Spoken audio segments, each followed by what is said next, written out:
C'est Mélanie Fenard, donc je suis professeure de SVT et SNT, je suis en lycée, lycée Blaise Pascal à Orsay, c'est dans l'Essonne, donc au sud de Paris. Je suis aussi depuis pas mal d'années formatrice disciplinaire, donc en SVT et numérique, et je suis beaucoup sur des jeux en fait, puisque j'ai découvert tout ce qui est escape game. Je suis pas très jeu en fait, moi, je joue pas facilement à des jeux de société. Mais j'ai découvert les escape games et notamment les escape games pédagogiques en 2016, on va dire. Et c'était mes premiers tests et j'ai adoré. C'est vraiment le type de choses que j'aime faire avec les élèves. Et depuis, j'ai fait pas mal de choses en lien avec les escape games réels, les jeux et les escape games numériques aussi. Et c'est vrai que la plupart de mes formations, elles tournent autour du jeu de manière générale. Alors aussi, j'avais fait la classe inversée, j'avais fait les chats. Enfin, là, j'aborde des choses sur l'intelligence artificielle aussi. Je ne fais pas que ça, je le précise, parce que parfois on me met un petit peu une étiquette escape game et c'est tout. Sinon, je suis aussi chargée de mission à la DRAN de Versailles, donc en Ile-de-France, puisque c'est Versailles. J'appartiens à un collectif qui s'appelle Scape, que vous connaissez peut-être, à la base un site qui a été créé en 2017 par Patrice Nadan, un collègue de l'Académie de Créteil, qui est formateur et qui a créé une des premières formations façon escape game en fait, pour une formation sur le numérique en 2015, je crois. Et donc, à partir de là, en fait, il a créé le site Scape, je l'ai rejoint, d'autres personnes l'ont rejoint, on a créé un collectif. On est sur plusieurs réseaux sociaux. Vous connaissez peut-être le Scape Club qui est sur Facebook, si vous êtes familier de Facebook.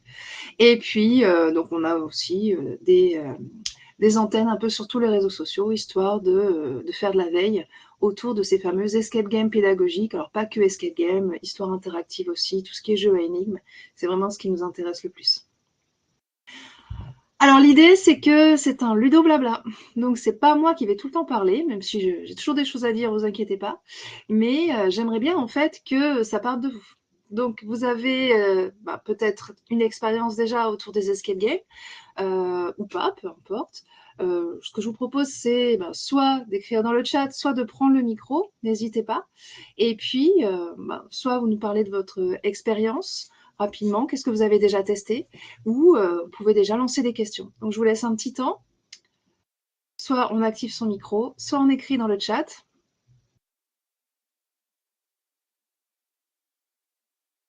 Donc, autour des escape games en général, les escape games et la coopération en particulier, puisque c'est le sujet, mais ça peut partir vraiment dans tous les sens.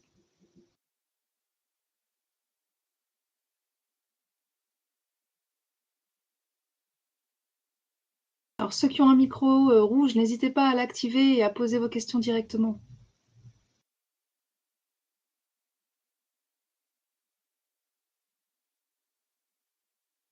Alors, Mélissa, totalement novice, déjà participé à plusieurs escape games, donc les escape games de loisirs pour soi. J'aimerais le développer en classe. Et comment se lancer? C'est une excellente question. Alors, je vous laisse tous poser peut-être une série de questions, n'hésitez pas, hein, je regarde, puis après, Et l'idée, c'est pas que moi qui réponds, hein. N'hésitez pas, à partir de votre expérience, à proposer des choses aussi et à prendre la parole. Alors, Poujol, c'est peut-être un nom de famille, je ne sais pas. J'ai pu m'inspirer d'un escape game de votre site que j'ai adapté avec le matériel à ma disposition. Merci. Merci beaucoup. Alors, merci surtout aux collègues qui partagent sur le site Scape, qui en effet proposent leur jeu que vous pouvez utiliser tel quel ou réadapter. Donc, en effet, c'est ça vraiment l'ADN même du site. Et comment l'adapter à notre matière, tout à fait. On n'arrive pas à activer son micro, mais dans ce cas-là, dans le chat, il n'y a pas de souci. Alors, on va commencer par répondre à la question de Mélissa. Continuez à poser des questions dans le chat et puis on essaiera d'aborder vos différentes questions. Puis moi, j'en ai sous le coude aussi, vous inquiétez pas. Comme ça, j'ai des questions pour vous. Donc, participer à plusieurs escape games, ça veut dire que vous connaissez déjà le format escape game. Et du coup, ce que je vais faire, c'est que en même temps, je vais poser la question à tout le monde. Et donc, finalement, c'est quoi un escape game et notamment un escape game pédagogique pour vous? Donc, pareil, soit on active son micro, soit on répond dans le chat. Comme ça, en même temps, on va répondre à Mélissa, qui voudrait savoir comment se lancer. Donc, ça veut dire qu'il va falloir déjà définir de quoi on parle.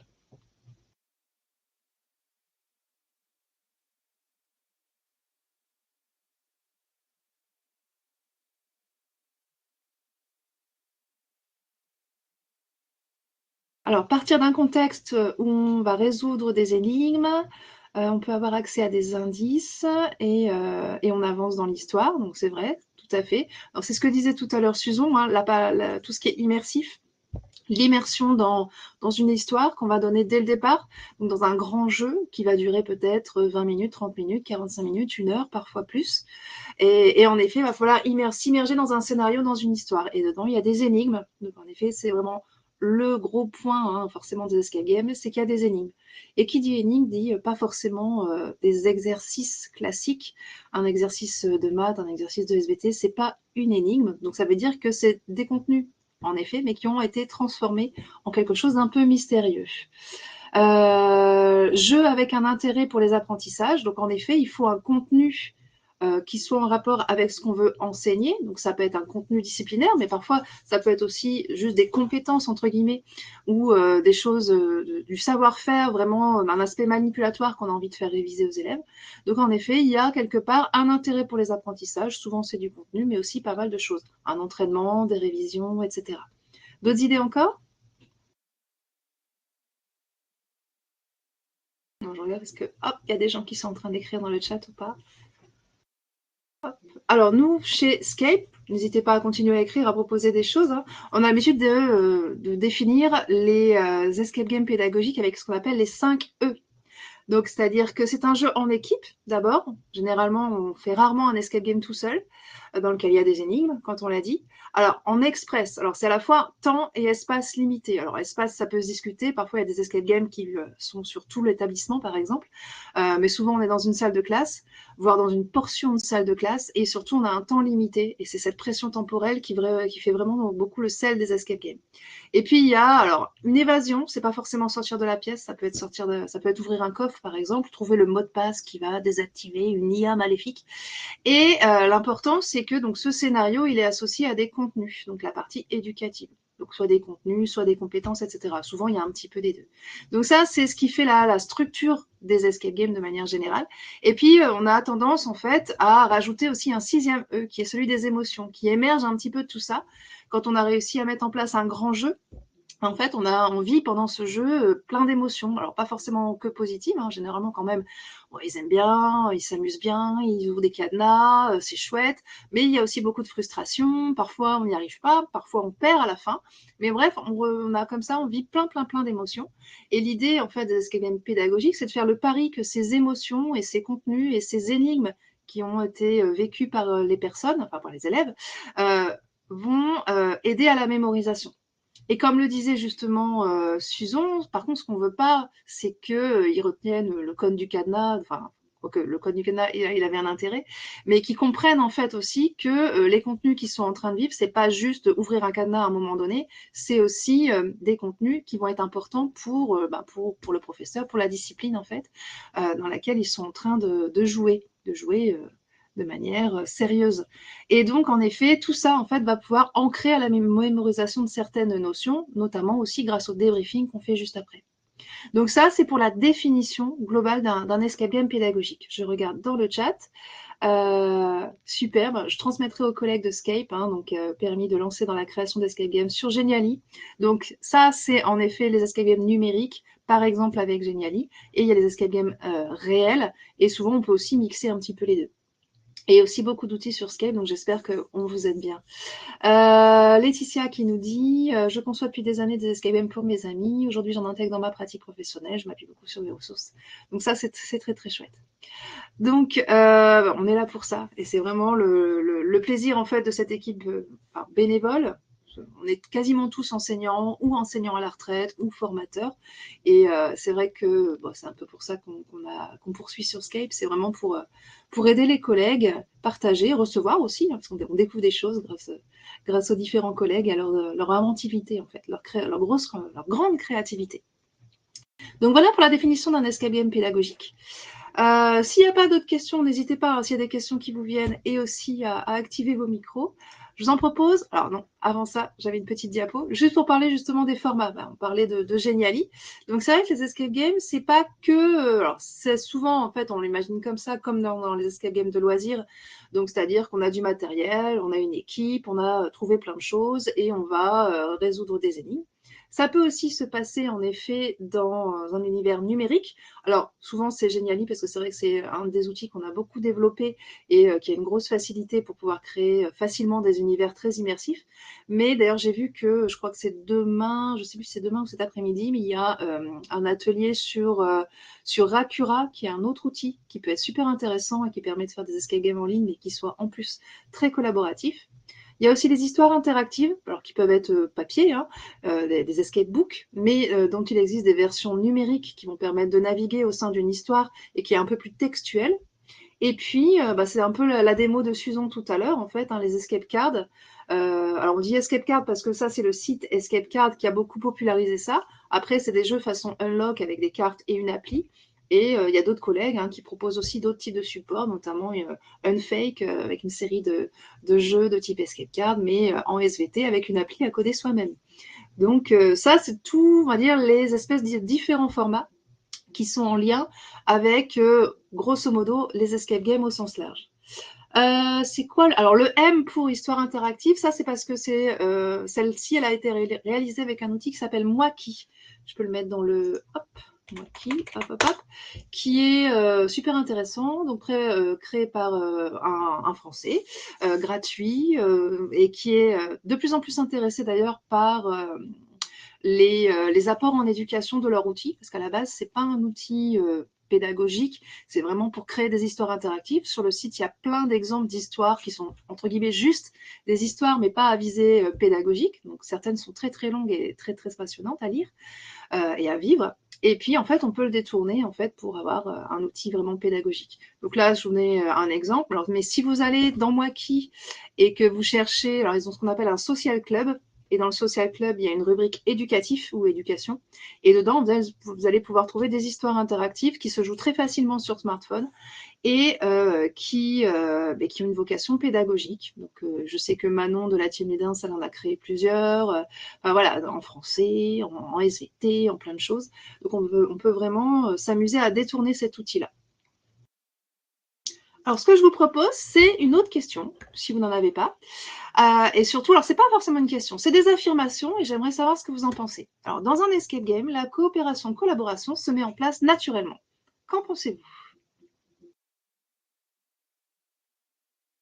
Alors, par contre, vous dites oui, vous dites non, c'est bien, mais alors il va falloir essayer d'un petit peu argumenter. Alors là, pour l'instant, j'ai 3 personnes qui disent non, ça se fait pas naturellement. Alors pourquoi? N'hésitez pas aussi à ouvrir votre micro pour expliquer, c'est parfois plus rapide en fait de parler, plus facile.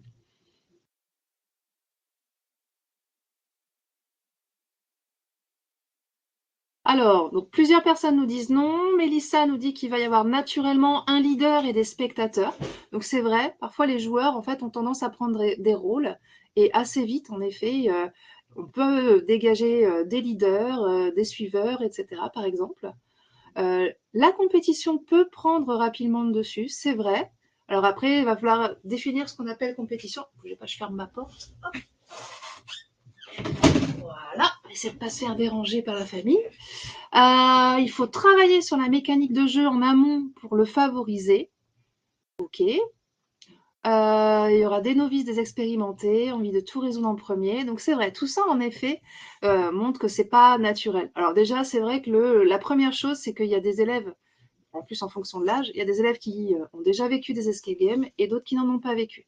Et c'est alors moi, je sais que je suis en lycée, il y en a de plus en plus, en fait, généralement. Plus on va vers les grands âges, en terminale, il y en a quand même beaucoup qui ont déjà vécu des escape games, mais c'est quand même pas la majorité.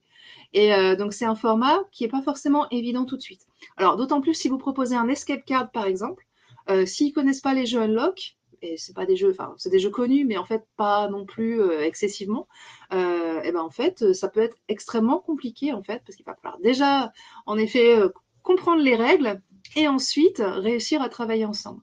Donc tout à fait, dans un escape game au sens large, c'est pas forcément évident de mettre en place la coopération-collaboration, parce qu'en effet, il y en a qui sont expérimentés, il y en a qui ne sont pas.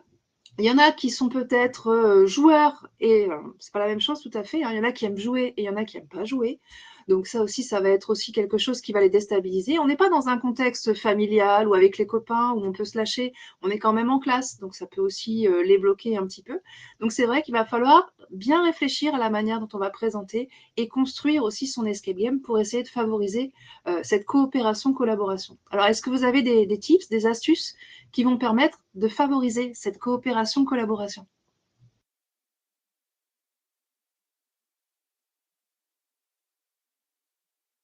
Ah ouais, j'ai dit, hein, c'est pas moi qui réponds à tout, hein. Donc, je regarde le chat, ça écrit, ça écrit. Alors, donner des rôles. C'est vrai que là, on va pouvoir en effet, par exemple, indiquer qu'il y en a un qui est celui qui a le droit de fouiller, il y en a un qui est celui qui va prendre des notes, il y en a un qui est le manipulateur qui va avoir le droit de faire une expérience chimique, par exemple. Prévoir un cadre, expliquer l'intérêt du jeu. Alors ça, c'est une bonne question. Tiens, on y revient juste après. Quand est-ce qu'on explique l'intérêt du jeu? Alors, on en reparle après.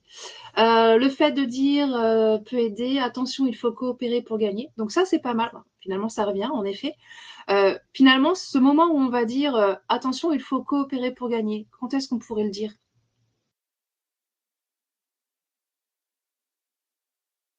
Au début. Alors, est-ce qu'au début, on va dire alors attention, c'est un jeu, voilà à quoi ça va servir, etc. Et en plus, il va falloir coopérer pour gagner. Ah, je mélange les deux. Donc, il y a des règles du jeu au début. Pour moi, les règles du jeu, c'est plus des règles de sécurité. C'est-à-dire, vous montez pas sur les tabourets, il n'y a rien de caché au niveau du plafond. Surtout que moi, ils sont grands et des fois, ils y arrivent sans monter sur les tabourets. Donc, vous mettez pas les doigts dans les prises comme d'habitude. Enfin, voilà, toutes ces choses-là, ça va être dit au départ. Et en effet, l'idée, c'est de les interroger. C'est alors, comment on va faire pour gagner? Vous avez que 45 minutes. Là, attention, ça va bientôt se déclencher. Ça a l'air d'être un beau bazar. Comment vous allez faire? Bon, bah, alors, ça va venir aussi de ceux qui connaissent déjà le format. C'est qu'il va falloir qu'on parle, il va falloir qu'on ramasse des indices, il va falloir qu'on y arrive. Enfin, il va falloir qu'on discute entre nous, en fait, pour essayer de résoudre les différentes énigmes. Donc, c'est vrai que ça fait partie des règles du jeu. Organisez-vous entre vous. Donc, ça, après, ça dépend. L'idée, c'est, on peut avoir soit envie de vraiment dire, voilà, organisez-vous, coopérez, etc. Soit on a envie que ça vienne tout seul, entre guillemets, ce qui ne sera pas forcément le cas. Parfois, il y a vraiment des équipes qui arrivent vraiment à s'organiser très, très bien, très, très vite. Et je suis pas sûre que le dire au début, en fait, ça donne l'idée au départ, mais après, si l'émulsion ne se fait pas à un moment donné, va falloir le rappeler peut-être directement à différents moments dans le jeu. Donc en effet, hein, cette action du Game Master, déjà, elle va être hyper importante, la manière dont ils vont rentrer dans le jeu, la manière dont ils vont comprendre les règles du jeu de manière rapide, et ensuite, éventuellement, observer comment ça fonctionne et voir que ceux-là, ils n'y arrivent pas très bien. Je vais aller les aider, je vais leur expliquer que toi, tu vas discuter avec un tel et comme ça, peut-être que vous allez trouver des trucs, etc. Voilà, le dire quand les équipes sont en difficulté ou le répéter. Donc, en effet, l'action du Game Master, elle va être super importante. Alors, il y avait au-dessus travailler sur la mécanique de jeu en amont pour le favoriser. C'est Laetitia qui nous disait ça. Alors justement, comment, alors au-delà de l'action du Game Master dans le feu de l'action, comment on va pouvoir réfléchir à la mécanique de jeu avant le jeu, quand on organise son jeu? Comment on peut faire pour organiser, créer, enfin cet escape game qu'on a envie de créer, comment faire pour qu'il favorise la coopération, collaboration?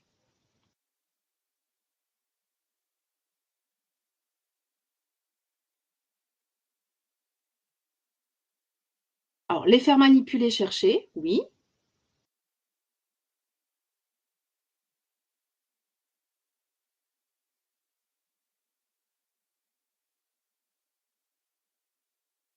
C'est une possibilité. Alors, est-ce qu'on leur fait faire que ça? Alors, si plusieurs groupes en action, faire que chacun récupère une partie du code final. Alors là, ça veut dire qu'on a plusieurs groupes en parallèle. C'est pas toute la classe qui joue ou toute la demi-classe qui joue. Et dans ce cas-là, la structure est imaginée pour qu'à la fin, il y ait une collaboration entre les différentes équipes. Donc tout à fait, ça c'est une manière aussi d'envisager le grand groupe classe. Un parcours avec embranchement, alors ça m'intéresse aussi. Donc embranchement, ça veut dire qu'il y a différentes voies possibles. On n'est pas sur une voie linéaire, on n'est pas sur une autoroute. Et en effet, il va falloir en effet se dispatcher un peu les choses. Alors, j'ai prévu à chaque fois des petits visuels. Et on a une série d'infographies en fait Je vous ai toutes mis, je vous donnerai, enfin d'ailleurs je pourrais vous donner, je vous donnerai après le lien vers le Geniali, comme ça vous pourrez tout revoir. Et en effet, que je me rappelle où c'est, là. Ici, vous avez en fait des petits schémas qu'on a l'habitude d'utiliser en formation pour essayer de comprendre justement comment on va pouvoir structurer son scénario. Alors, on a défini différents types de scénarios. Donc, linéaire simple. En fait, une énigme permet de débloquer une énigme qui permet de débloquer la suivante, la suivante, la suivante, et on arrive au final. Ici, scénario convergent simple avec 3 séries d'énigmes en parallèle qui vont permettre d'aboutir à la résolution finale. Alors, ça peut être une seule équipe qui rencontre ces 9 énigmes-là avec 3 branches, ou alors on pourrait l'imaginer comme étant une équipe, une équipe, une équipe, et la fameuse coopération finale dont nous parlait Poujol tout à l'heure. Et puis, il y a des manières de complexifier un petit peu son scénario. C'est-à-dire que là, on a une énigme qui permet de résoudre, enfin, d'accéder à une autre énigme, qui va permettre d'accéder à celle-ci, mais qui va aussi donner un élément qui ne sera pas utile tout de suite et qui sera, par exemple, utile pour la résolution finale. Et puis, la version convergent imbriqué, où là, on a plusieurs, en effet, séries d'énigmes. Mais par exemple, celle-ci n'aboutit pas au final, mais elle donne un élément qui permet de débloquer celle-ci, qui aboutit au final, etc. Donc, la manière dont on structure son escape game va, en effet, beaucoup jouer sur le jeu. D'après vous, quels sont les types de scénarios? On va dire 1, 2, 3, 4. Donc, le 1, le 2, le 3, le 4 ou plusieurs, qui vont favoriser la coopération-collaboration.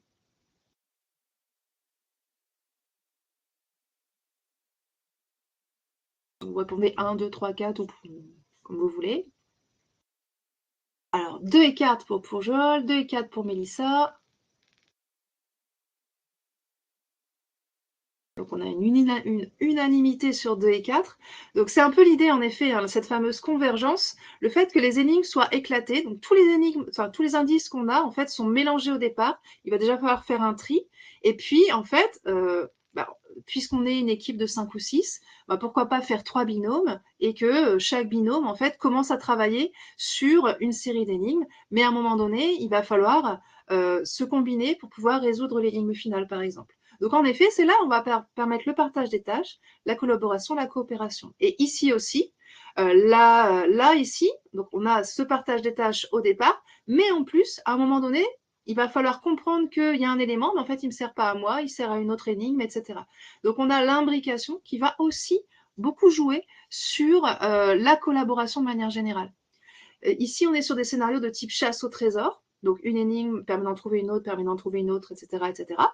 Et avec ici de l'imbrication qui va aussi permettre de mettre un petit peu plus de sel là-dedans. Mais c'est vrai qu'ici, s'il bloque sur la deuxième énigme, en fait, voilà, ils bloquent tous. Il va falloir peut-être l'intervention du Game Master pour les débloquer. Alors que là, s'ils bloquent sur cette énigme-là, c'est pas grave, ils peuvent venir sur celle-là ou sur celle-là. Et puis peut-être que par la suite, ils auront une élimination qui va leur permettre d'avancer sur celle-ci. Donc là, le fait de faire un scénario convergent et éventuellement de rajouter de l'imbrication, ça va vraiment permettre de favoriser les échanges, la coopération et la collaboration. Des questions là-dessus?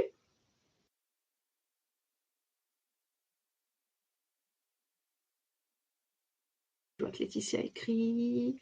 Parfait, ça va, ok, bon. Donc voilà pour l'idée générale sur la partie coopération-collaboration. Alors j'essaie de revenir sur mes questions.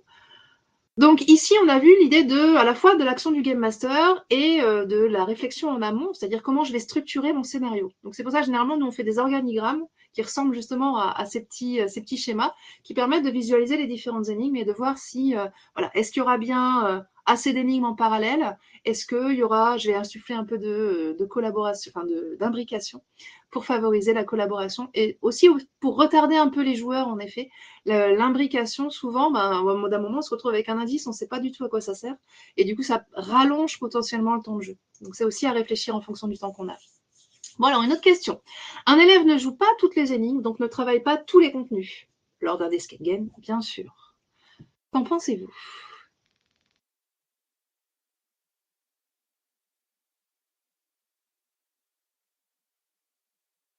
Alors, vrai, faux, comme vous voulez, un petit peu d'explication et voilà. Alors, c'est une de mes problématiques. En effet, Virginie, hein, c'est une question qui revient souvent, hein, les collègues là, en formation. et c'est inhérent à l'escape game. C'est ce qu'on a vu avant, alors sauf si on fait quelque chose de très linéaire. C'est souvent aussi pour ça que les collègues font facilement des choses linéaires, parce qu'ils se disent, oh, comme ça, je suis sûre qu'ils voient toutes les énigmes. Et par contre, si on fait un escape game convergent, en effet, ben voilà. Alors, s'il y a un temps de partage mis en commun à la fin, ce n'est pas grave. Donc, en effet, il va falloir en effet réfléchir à ce temps de partage. Alors, on l'avait vu tout à l'heure, ça peut être le final où tout le monde converge et il faut résoudre une énigme finale, par exemple. Et donc, on va quand même avoir ce moment de partage à la fin, ce moment de collaboration. Mais c'est vrai que toute l'équipe n'aura pas compris le point de départ de l'autre binôme, de tel élève. Il y aura une information qui tombe, c'est bon, on a ouvert un cadenas, on ne sait pas comment le cadenas a été ouvert. Et c'est vrai que ça, alors, c'est pas que c'est problématique, mais c'est vraiment quelque chose qui questionne les enseignants. Donc, en effet, Laetitia, c'est l'importance du débriefing qui va être cruciale. Puisque si on est bien dans le format escape game et que justement on a créé ce scénario convergent qui permet d'avoir cette collaboration, coopération, on a cet écueil-là. Et donc l'importance du débriefing, elle devient encore plus importante. Et donc voilà, ce temps de débriefing où on va pouvoir demander à chacun ce qu'il a trouvé. Donc dans l'équipe, alors moi j'ai trouvé ça, j'ai compris ça. Ah ouais, c'est ça que tu avais fait, c'est pour ça que j'avais pas compris que le cadenas, etc. machin. Alors moi j'ai fait ça et c'est comme ça qu'on a découvert, etc., etc. Et donc c'est ce moment-là qui va permettre de faire la synthèse de tout. Donc ça veut pas, l'élève va pas nécessairement revivre l'énigme. D'ailleurs, il pourrait, mais bon, il ne va pas nécessairement revivre l'énigme parce qu'on n'aura pas forcément le temps. Hein, quand on est dans un contexte scolaire, on n'a peut-être que 20 minutes pour faire le débriefing. Mais en tout cas, il va avoir cette vue d'ensemble et potentiellement, alors, si c'était un escape game en ligne, pourquoi pas les faire rejouer en solo à la maison.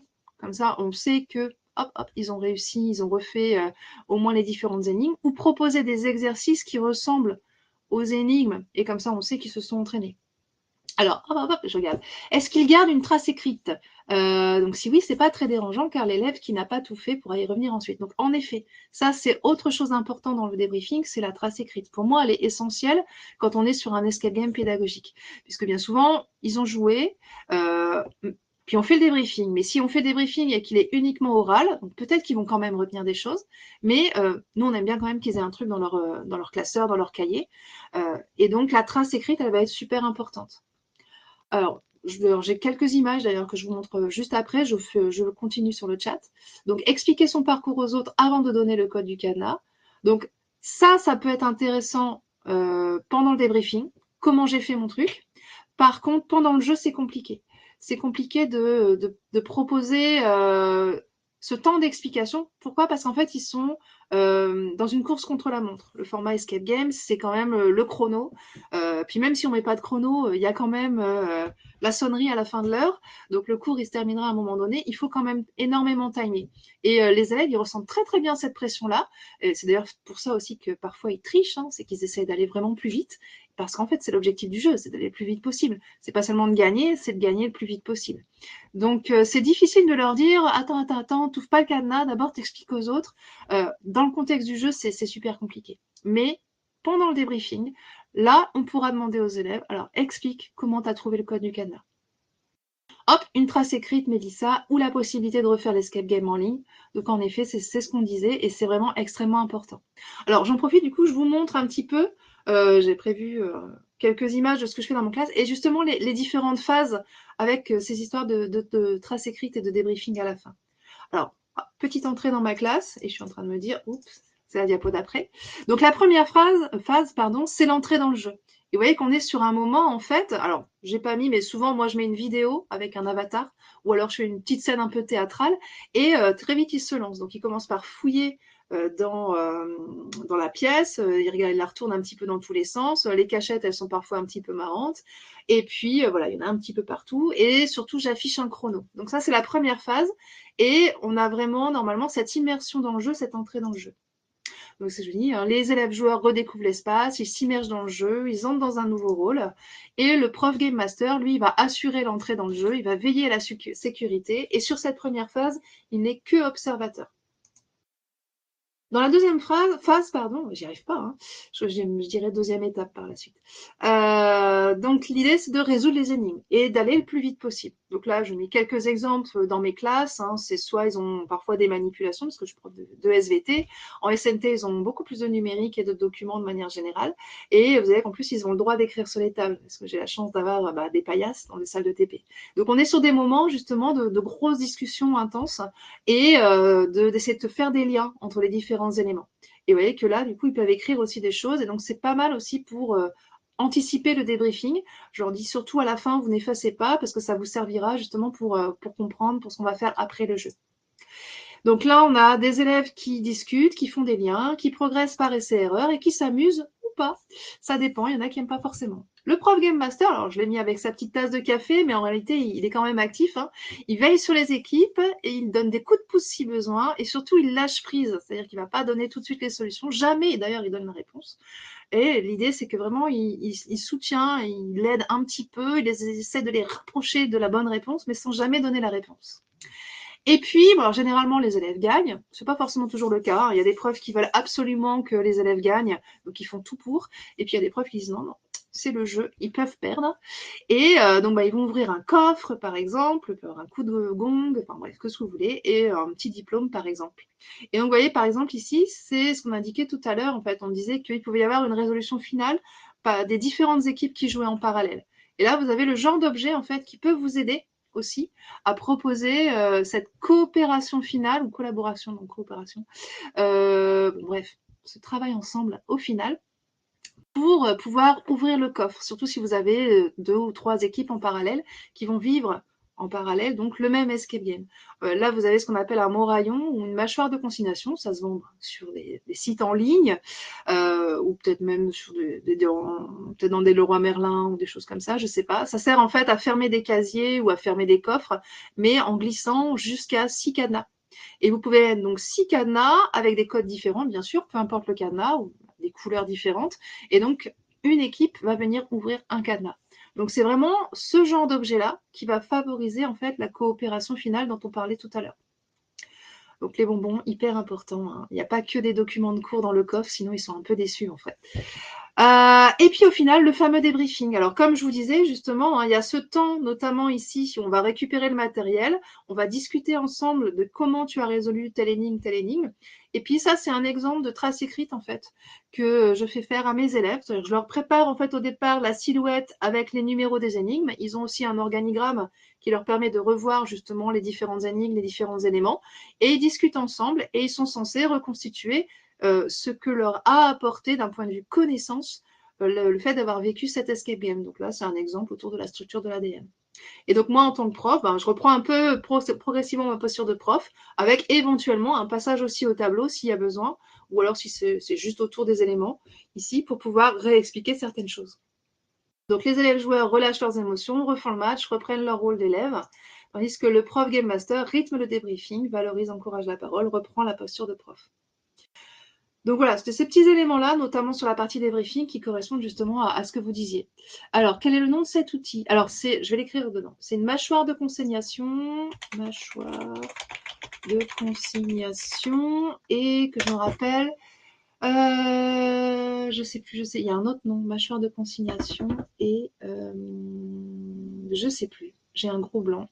Mais normalement, si vous mettez ça dans Amazon ou dans Google, vous devriez le trouver. Cette réexplication de cours, Moraillon, oui, très bien, merci Virginie, Moraillon. Alors, je crois que ça s'écrit plutôt comme ça. Hop, Moraillon. Alors, cette réexplication de cours, si besoin, vous le faites dans l'heure de cours. Alors, oui, j'essaye toujours de faire vraiment les choses dans le même temps. Alors, on peut, mes terminales enseignement scientifique, je les ai qu'une heure, donc ça m'est arrivé de faire vraiment un débriefing complet, mais que la semaine suivante parce que j'avais pas le temps. Dans ces cas-là, j'essaye de faire un petit QCM entre les deux, ou alors souvent comme c'est en plus très numérique, je leur demande de le rejouer pendant la semaine et de répondre à un petit QCM. Mais sinon, avec mes secondes et avec mes premières, comme je les ai soit 1h30, soit 2 heures, ça facilite les choses. Je sais que la première heure est consacrée à l'escape game. même si parfois ils vont vraiment très très vite, et puis que j'ai le temps de faire mon débriefing, voire même de faire des exercices d'entraînement derrière. C'est quand même beaucoup mieux. Sinon, en fait, ils ont tendance à sortir de cours en disant bon, c'était génial ou c'était nul, peu importe, mais en gros, ils n'ont retenu que la partie émotion et n'ont pas retenu les contenus. Donc c'est vraiment super important d'essayer de le faire tout de suite, même si ça dure que 15 minutes, mais vraiment essayer de le faire tout de suite. Et si c'est pas le cas, bah, essayer de faire le lien avec la séance suivante en leur proposant un QCM, un jeu en ligne, enfin des choses qui rappellent finalement, qui leur permettent de se souvenir dans le courant de la semaine de ce qu'ils ont vécu pendant cet escape game. Alors, comment gérer les groupes qui avancent à des vitesses différentes? Alors ça, c'est une excellente question. Alors, n'hésitez pas aussi, hein, si vous avez des astuces, vous mettez dans le chat ou vous pouvez ouvrir votre micro si vous voulez. Mais vous pouvez en fait, alors déjà, il faut bien les surveiller parce que parfois, voilà. Après, parfois, c'est pas grave qu'ils avancent à des vitesses différentes, c'est tout. Ils auront fini un petit peu plus tôt pour certains. Si on est sur, toc, toc, toc.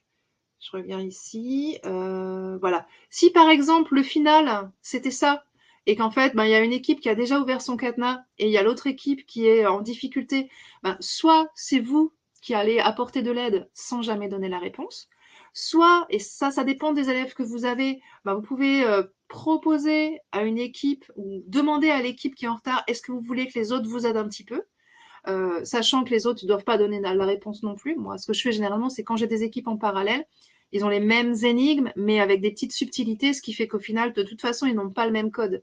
Donc voilà, ils ne peuvent pas donner la réponse. Il faut à la rigueur qu'ils expliquent comment on résout le truc, et ça peut accélérer la chose éventuellement. Et puis, bah, si on veut pas, par exemple, que l'autre équipe, enfin qu'une équipe aille aider une autre, etc., bah, le temps que cette équipe-là résolve son escape game, bah, ceux-là, ils peuvent commencer à ranger un petit peu leurs éléments de jeu, à discuter des contenus, voilà, à attendre, même si bon, c'est embêtant parce qu'ils n'ont pas encore accès aux bonbons, par exemple. C'est pas forcément évident à gérer, hein, mais bon, généralement, ça se fait plutôt bien. L'idée, c'est d'accélérer, d'aider un petit peu justement le groupe qui est en retard. Après, moi, sur d'autres séances où je fais des escape games numériques, par exemple, il y a 5-6 équipes dans la salle. Certains ont fini au bout de 15 minutes et d'autres ont toujours du mal au bout de 40 minutes. Donc, ça peut être compliqué. Dans ces cas-là, ben, il faut qu'une équipe accepte d'avoir perdu aussi. Il y a un compte à rebours, hein, il n'y a pas de raison. Voilà. On peut essayer de les aider un petit peu plus.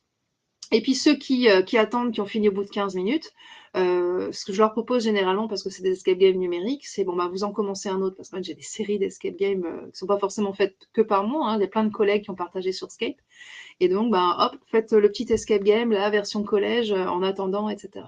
Donc voilà, il y a plein de manières, ça dépend vraiment de votre cours, ça dépend de plein de choses.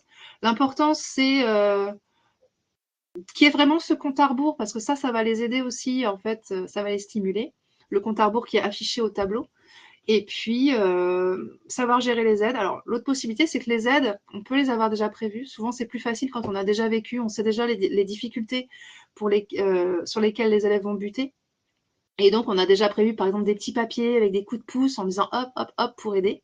Si c'est un escape game numérique, soit il peut y avoir des petits coups de pouce qui apparaissent au bout de. Bah, ils sont bloqués pendant 30 secondes sur une diapo. Bah, au bout de 30 secondes, il y a un petit coup de pouce qui apparaît. Pourquoi pas? Donc, ça peut aider à accélérer. Et souvent, sur les escape games numériques, moi, ce que j'aime bien faire, c'est deux versions. C'est-à-dire, je crée mon escape game numérique comme j'ai envie qu'il soit. Après, je sais que j'ai l'esprit tordu, donc que ça peut être potentiellement compliqué. Donc, je duplique, bon, souvent c'est un Geniali, je duplique et je garde la structure et je rajoute les coups de pouce ou alors je facilite les énigmes. Et dès le départ, je leur dis, bon bah voilà, vous avez un escape game, il y a une version expert, il y a une version facile. C'est comme vous le sentez, vous choisissez ce que vous voulez. Donc généralement, ceux qui aiment bien les escape games, ils foncent sur la version experte. Et puis ceux qui connaissent pas bien, qui sont pas forcément très sûrs d'eux, hop, ils vont sur la version facile.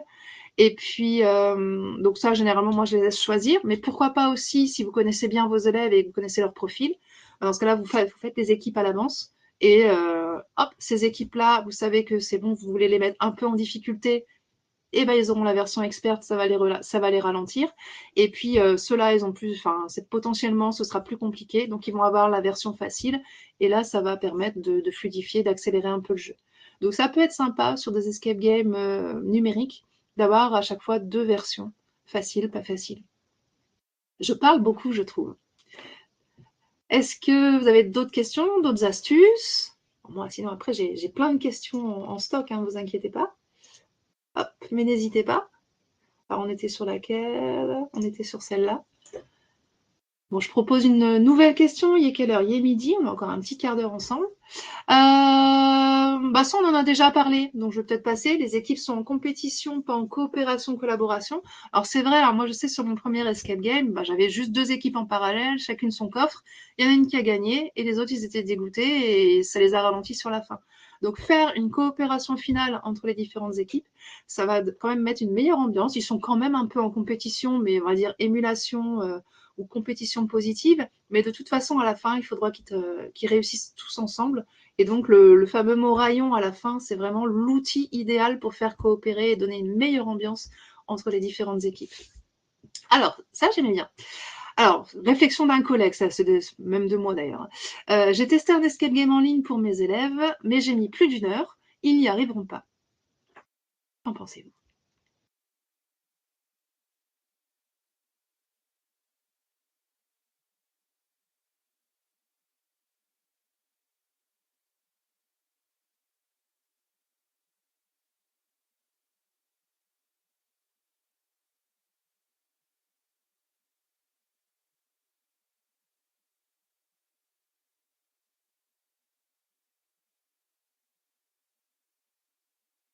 Alors, le prof est seul à tester.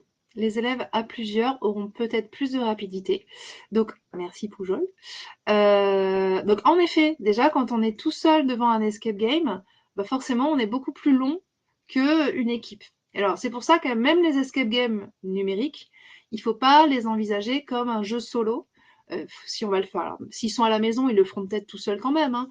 Mais si on est en classe et qu'on met les élèves devant un escape game numérique, faut pas les mettre juste tout seuls ou même juste en binôme en fait devant l'escape game. L'important, c'est qu'ils continuent à travailler en équipe. Et donc, il faut qu'ils soient quand même en équipe de 5 ou 6, qu'ils aient 2 ou 3 accès à l'escape game. Comme ça, ils vont pouvoir se partager quand même des énigmes. Et donc, ça va forcément accélérer les choses. Donc, c'est pas parce qu'un escape game a l'air long, parce qu'en fait, vous êtes tout seul et donc vous résolvez les énigmes une à une. En fait, les élèves vont se partager le travail, donc vont coopérer.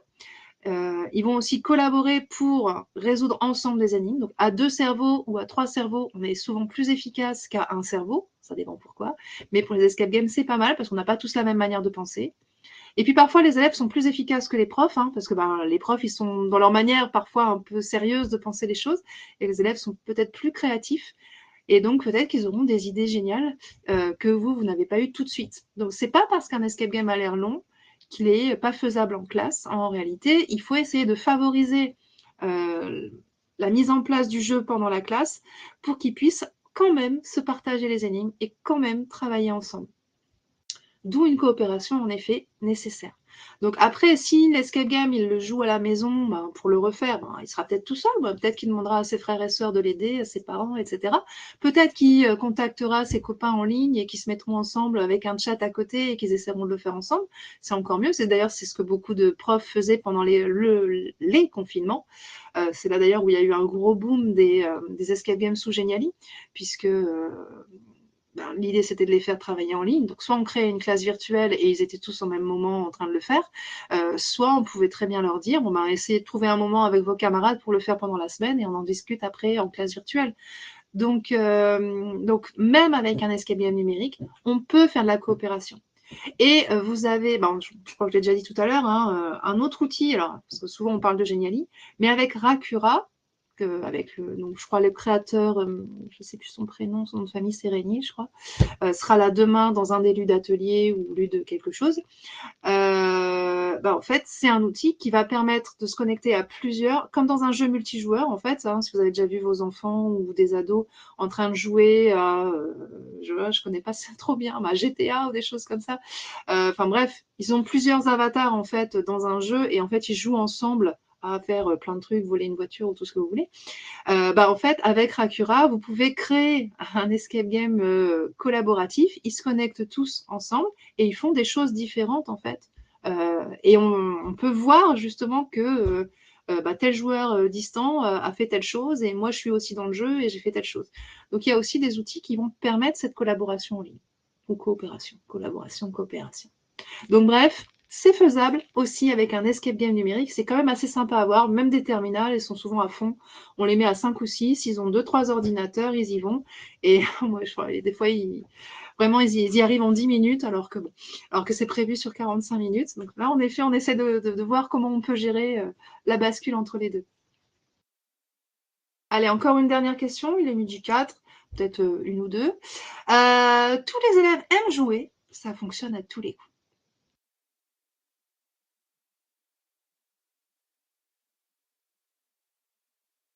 Qu'en pensez-vous?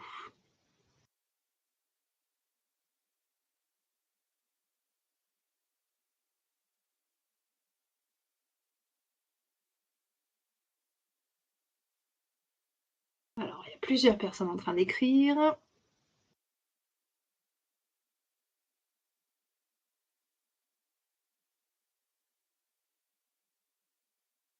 Alors, globalement, oui, mais pas toujours. Non, certains n'aiment pas jouer et laissent les autres faire. On voit qu'on a les mêmes élèves. Il y a encore deux, trois personnes qui écrivent. Alors, n'hésitez pas à proposer justement vos astuces pour... est-ce que vous les faites jouer d'ailleurs? Est-ce que vous forcez à jouer? Est-ce que vous...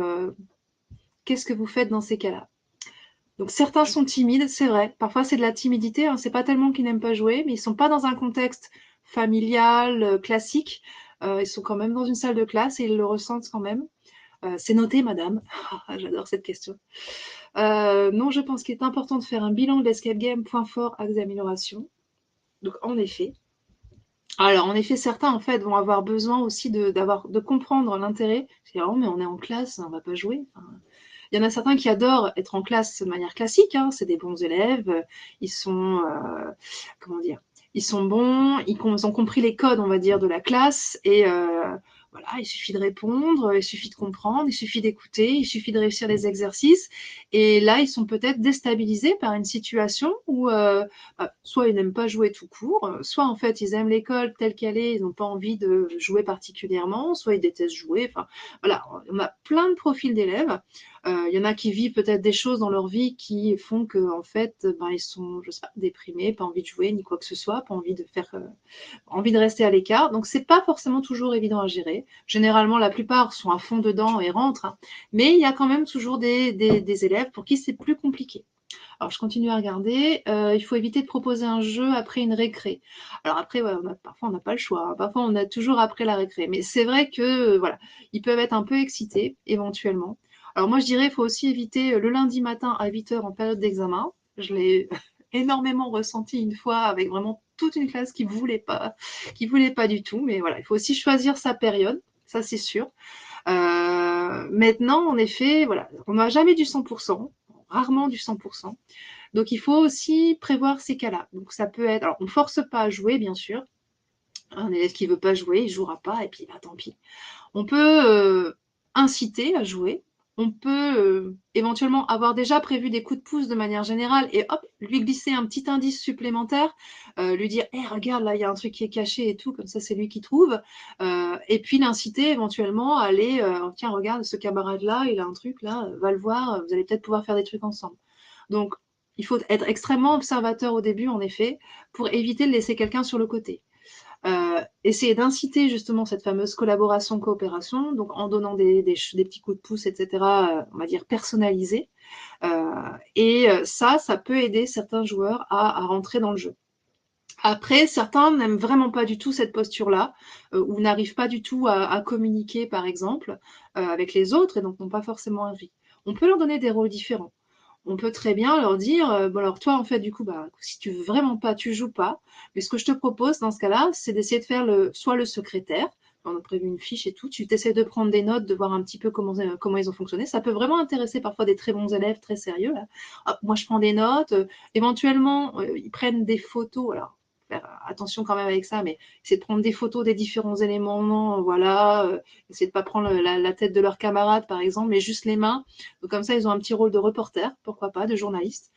Donc ça, c'est aussi une possibilité. Donc faut vraiment, c'est pas évident à gérer, hein. S'il y a un refus total, bah, c'est pas qu'on le laisse sur le côté, mais si vraiment le refus est absolument total, bah, dans ce cas-là, il reste juste en observateur. Mais par contre, on peut lui demander quelque chose à la fin. Donc, ça peut être qu'est-ce que tu as observé, etc. Il peut aussi participer au débriefing euh, en l'incitant à indiquer, à expliquer justement des choses qu'il a observées, même s'il n'a pas joué directement. Donc, c'est pas facile, mais bon, généralement, quand même, on arrive à les lancer un petit peu dans le jeu. Et si on a vraiment un refus total, l'important, c'est de ne pas forcer à jouer. On ne peut pas forcer la coopération, la collaboration, le jeu, etc., quoi qu'il arrive. Alors, des questions, des remarques? Est-ce qu'on s'en fait encore une? Ou est-ce qu'on... Bon, encore une, je pense. Ah, pour la résolution finale, j'ai utilisé un cryptex. C'est plus limité que le mot rayon, car ils ont une lettre à trouver au lieu d'un code complet, mais j'aime bien l'objet. Alors oui, les cryptex, c'est génial. Alors, si quelqu'un ne sait pas, alors, je vais essayer de vous en trouver un, tiens. Hop, pour qu'on sache de quoi on parle. Voilà, les cryptex, c'est ça, par exemple. Donc, c'est... Oh, moi, j'ai exactement celui-là chez moi, d'ailleurs. C'est un petit objet, on va dire, hop, celui-là, qui renferme, en fait, un petit espace dans lequel on peut cacher quelque chose. Souvent, c'est assez petit. Et en fait, il y a des anneaux que l'on peut tourner. Et ici, en fait, on va reconstruire un mot code. Donc, Apple, par exemple, ici, sur cet exemple. Alors là, il faut faire attention, parce que j'ai déjà eu le cas. Imaginons, vous avez prévu 5 énigmes et chaque énigme va donner une lettre. Bah, imaginez que les 4 premières énigmes ont donné les 4 premières lettres. Bah, parfois, la 5e énigme, bah, il suffit de tourner en fait 26 fois le dernier anneau et on peut trouver sans avoir résolu la dernière énigme. Donc ça, il faut faire très attention avec l'écrit texte de manière générale. Ou alors, il ne faut pas mettre déjà un mot, peut-être un mot réel, ça peut être juste un code de lettres. Et puis, attention à ça aussi. Ça dépend vraiment. Ah, mais oui, mais moi j'ai tout eu, je crois. Mais ça marche aussi avec les profs, hein. J'ai déjà fait des formations dans lesquelles il y a des escape games et les profs aussi connaissent cette astuce-là. Donc, faut faire très, très attention. Mais c'est vrai que c'est un très bel objet. Alors, aussi, c'est un bel objet, donc c'est bien aussi. Alors, normalement, il y a des versions bois ou des versions plastiques qui craignent un peu moins peut-être dans les mains des élèves. C'est un objet qui est aussi un petit peu cher, hein. Bon, celui-là, il est quand même très cher, 119 €, mais vous voyez que là, il y en a un qui fait une soixantaine d'euros. Mais là, a priori, regardez, il y en a un qui fait 35 €. Bon, c'est pas forcément donné. Et il y a aussi des modèles 3D, si vous avez une imprimante 3D. Ça doit exister quelque part, je ne sais plus où, des modèles 3D qui vont vous permettre de reconstituer les différents anneaux, les boîtes, etc. D'ailleurs, je me demande, je crois que sur Skype, il me semble qu'il y a un article spécial sur les cryptex. Ouais, donc là, ici, vous avez un article spécial sur les cryptex avec des choses, la version plastique, l'original, la version jouée, et je ne sais plus, mais je crois.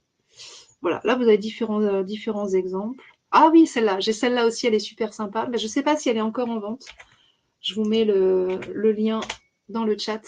Donc version bouteille, version cloche. Donc c'est une tirelire en réalité, hein, mais là il faut trouver un code ici pour pouvoir l'ouvrir.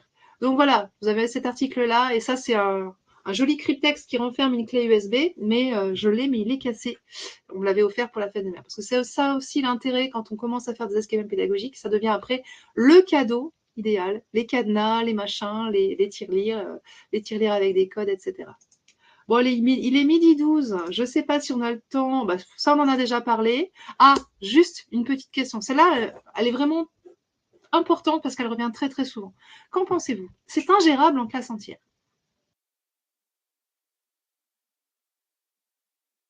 Alors, on s'éloigne peut-être un petit peu de la coopération-collaboration, mais quand même, comment on peut gérer un escape game en classe entière? Je ne sais pas si vous l'avez déjà fait. Moi, je le fais que avec mes terminales parce que je les ai que en classe entière. Sinon, je m'arrange toujours pour le faire quand j'ai des demi-classes. Pensez-vous que c'est ingérable? Ou sinon, comment vous le gérez?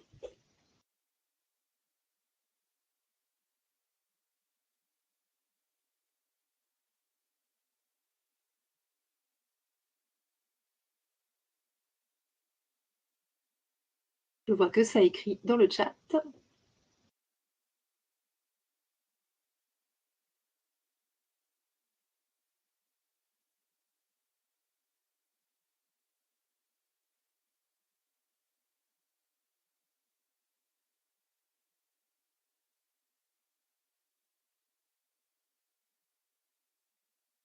Alors, Laetitia, en ce qui me concerne, jamais plus de 15, mais preneuse de conseils. Donc moi, je monte jusqu'à 18 parce que comme je suis en lycée, j'ai des classes de 36 et donc je prends généralement en demi-classe, ils sont 18. Moi, je fais 2 équipes de 9 et j'ai des collègues qui font 3 équipes de 6, par exemple. Donc déjà ça aide. Et pour la classe entière, alors, c'est gérable en proposant le même escape game plusieurs fois en créant des petits groupes, tout à fait. Donc en effet, il va falloir faire, s'ils sont 36, ben, pourquoi pas 6 groupes de 6 ou 5 ou 7, enfin 7 groupes de 5, etc. Donc déjà, en effet, on va faire des groupes, plus de groupes, donc ça veut dire plus de bruit aussi. Je pense qu'il vaut mieux privilégier les jeux en équipe parallèle pour impliquer plus de monde. Donc en effet, les petits groupes qui ont en effet en parallèle leurs escape games, c'est pas mal. Public d'adultes, oui, c'est plus facile, c'est toujours plus facile avec des adultes, hein, même si les adultes aussi peuvent vraiment rentrer dans le jeu et tricher et la totale. Mais c'est vrai que ça se gère plus facilement avec des adultes. En collège REB, je les mets en groupe pendant la classe entière. Donc généralement, c'est ce qui est fait, hein. On est en classe entière. Si on peut bouger les tables, c'est encore mieux. On peut faire des îlots. On en fait 6 ou 7. Ils sont autour de leur îlot.